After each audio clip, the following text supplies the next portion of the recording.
Mr. President, the following is what happens when you let good cops be cops. And I just want to highlight that before I get into Northern Virginia. This year alone, under President Trump's administration, we've had over 4,000 child victims identified and found. That's a 33% increase from the same time period last year. 33% increase. We've had a seizure of 1,500 kilograms of fentanyl up to this date.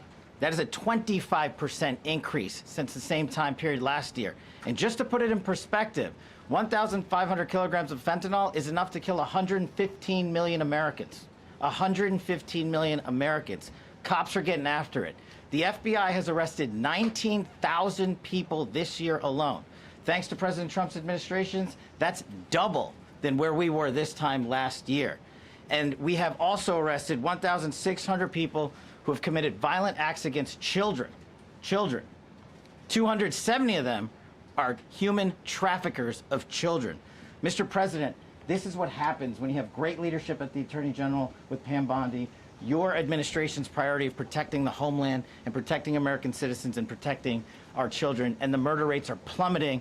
We are now able to report that the murder rate is on track to be the lowest in U.S. history, in modern recorded U.S. history, thanks to this team behind me and President Trump's priorities.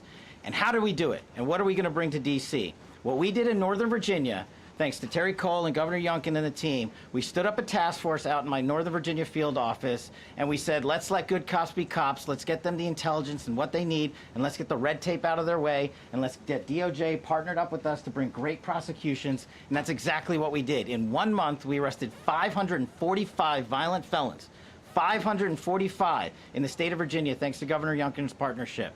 And that simplicity in law enforcement is what's coming to Washington, D.C. When you let good cops be cops, when you give them the intel they need, when you work with our Homeland Security Task Force, when you work with Terry and Gaddy and I go way back to Miami, these guys are great leaders of the respective departments and law enforcement capacities. And when you have the DOJ and President Trump driving behind this mission, we are going to clean up Washington, D.C., and we're going to do it the right way, the lawful way, and we're going to make sure Washington, D.C. is safe again.